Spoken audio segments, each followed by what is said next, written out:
Greetings everybody and welcome to another video. It is I, Umber Rays, doing one more Master League video before the end of my day. So here I am on my English account here, and I just wanted to point this out that, earlier, this account is a little bit newer. I've been basically going up into Platinum League, still have Diamond and hopefully Master League. I'll be able to get there. But on my JP account, I have gotten to Master League probably tomorrow, since I blew all my rerolls like an idiot earlier and I didn't know what I was doing. This is where I'm stopping for today, kind of thing. And that's fine. That's fine. That's totally fine. 7 days. You have 7 days to get through this account, but I'm going to talk a little bit about some stuff to hopefully make your experience a little bit easier, a little bit faster, and a little bit better than what mine has been so far. So let's go. Let's talk about it. First off, I would say that generally playing through this mode is pretty easy. Starting out bronze, I feel like almost any account will at least be able to get up to gold relatively easily. And from there, it kind of depends on your luck, kind of depends on your team making, and kind of depends on how much effort you really want to put in before this event is over. But the big things that I have learned, number one, formation and strategy does matter here. I know some people have already blasted their way to the top with one-shot kill teams. I know a bunch of people who have been relying on the counter-attack method, but it's neat to see that there are some multiple options out there.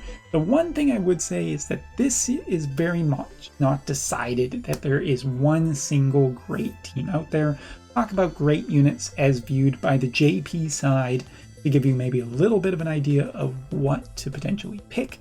So this is what I've been running. This essentially has got me up to where I am right now. The Hyperion, the Justice, the Sing, the Freedom, and the Strike Freedom, which has done very well for me so far, but Master League proving to be a little bit difficult.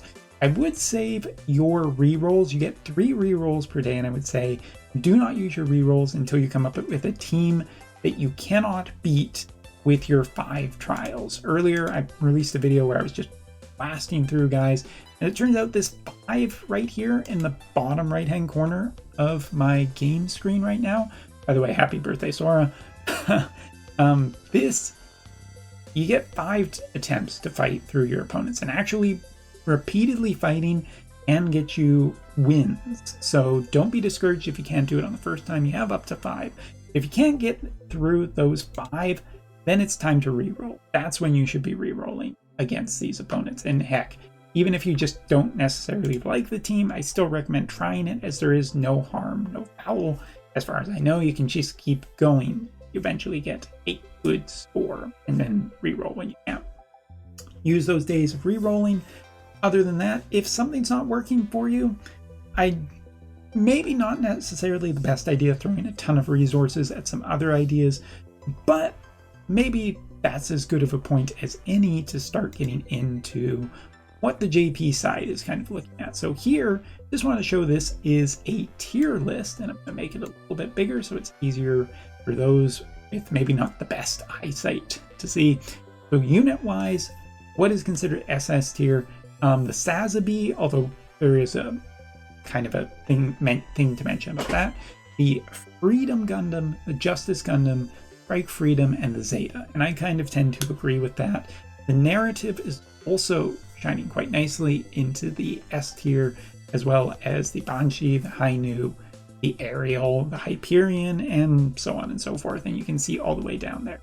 Now, talking about character-wise, this is what's generally regarded as some of the best characters, and it's not definitive in any way. You can use a mix. There are a good amount of SSR characters for players to potentially latch onto and use if you're missing some of the R ones. Plenty of options to still have a strong team without necessarily breaking the bank. As for supporters, time for Umber to eat his words. The Eternal's right up there. As it turns out, the one-shot killer tag that the Eternal has, very valuable as an event. still not 100% sure that it was worth 90k gems, whatever that works out to in money. I think it's relatively the cost of 2 switches, depending on your switch 2s, I should say, depending on your luck. But either way, support units, so long as they have some kind of synergy with the units that you are working on. So basically check the tags of the units you want to use and try and best facilitate a team that you can. But HP restoral ones are considered to be some of the best right now, so those are pretty good. So yeah, let's get into the other page that we want to look at here, which is this one. Now, we talked about basically the setting, all of that. Here's some advice. First off, the go straight in and kill your opponent thing, not necessarily the best strategy. Actually, lower mobility can be really good.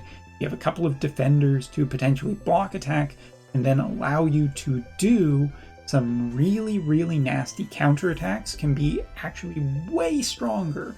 So if you don't feel you have the mobility, good. You might actually be able to cheese out your opponent by having lower mobility than them, and therefore those triple starred UR units are gonna die.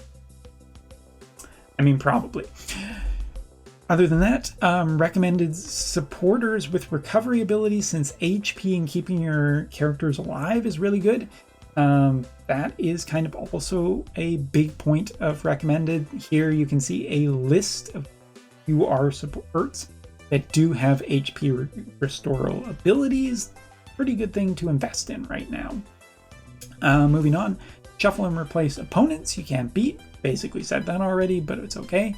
Well-balanced arrangements of attackers and endurance is actually quite valuable as well. Think about positioning, as you do kind of need to have your supporters and your attackers in certain ranges so that you are not just getting murdered by your opponents. But there you go. And of course, use bonus tags and optional parts when necessary. Now, getting into the last part of this video I want to talk about is just some teams that you might be interested in. Of course, you can swap out some things depending on what you want, but here we go. First off, the one-hit kill party, Strike Freedom, S Gundam, Justice Gundam, and the Hyperion, not necessarily in that order, is really, really good. With Blackus Klein and one-hit kill is and does make a very powerful team, yet still has some really good defensive options. The Hyperion being one that you don't need to gotcha is also particularly nice to recommend here, though you do kind of need the freedom, the justice, and the strike freedom, which the strike freedom is not available anymore, so tough titties, I suppose, for that one if you can't already build it.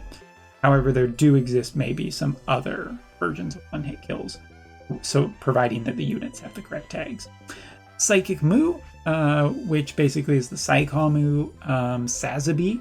The interesting thing here that I will mention, Sazabi here should be piloted by a support type so that you are getting the counter support attack off of the Sazabi's incredible power.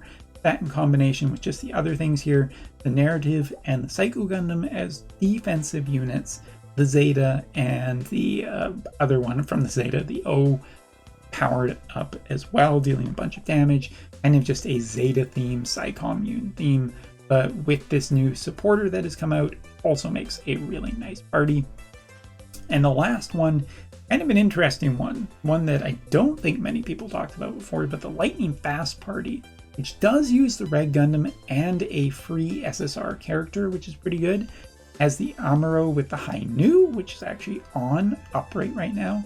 The defenders, I think, could be swapped out potentially a little bit with some other stuff, but you do have essentially a Barbados and one of the Zeta Gundams that's from development, as well as the Zeta Gundam itself, with Kudelia, which has the lightning speed tag.